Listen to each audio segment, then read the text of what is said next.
এটা এটাকে এৰি থাও যাও ऐसे सर टिकला तो नहीं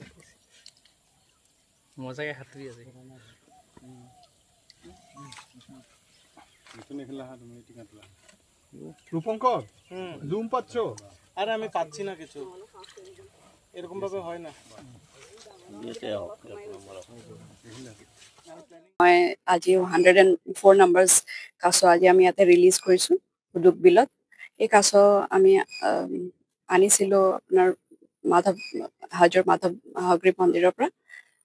মই মাধৱ মন্দিৰৰ গোটেইখিনি মন্দিৰ কমিটিৰ যিমান আমাৰ মেম্বাৰ্স আছে সবকে মই বহুত হাৰ্টফুল থ্যাঙ্কস জনাইছো তেখেতসকলৰ হেল্পতে আমি আজি কাৰ্যসূচীখিনি কৰিব পাৰিলো আমি কোৱাৰেণ্টাইন পিৰিয়ড পাৰ হোৱাৰ পিছত আমি 18 তাৰিখে কাছো আনিছিলো তাৰপিছত কোৱাৰেণ্টাইন পিৰিয়ডটো পাৰ হোৱাৰ পিছত আমি ইয়াতে ৰিলিজ কৰি দিছো ৱাইল্ডত সো তেওঁলোকৰ পপুলেশ্যনটো আৰু ভালকে বাঢ়ক আৰু এই গোটেইখিনি কাছো যিমান আজি আমি ৰিলিজ কৰিলো সেইটো আমি আমাৰ অমৰ জুবিনদাৰ নামত আমি আজি এইটো ৰিলিজ কৰিছো তেখেত বহুত ডাঙৰ প্ৰকৃতি প্ৰেমী আছিল সেই ভাবি আমি আজি তেখেতৰ নামত এই গোটেইখিনি কাৰ্যসূচীকে তেখেতৰ নামত আমি সমৰ্পিত কৰিছো হয় জুবিনদা আমাৰ অতিকে মৰমৰ আৰু তেওঁ মৰমৰ আছিলে বন্যপ্ৰাণী গতিকে তেওঁ যেতিয়াই সুবিধা পাইছিলে তেতিয়াই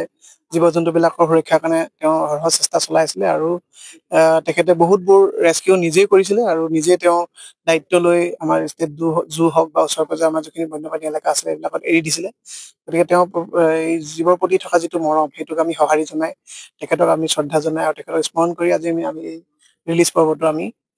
সম্পন্ন কৰিছো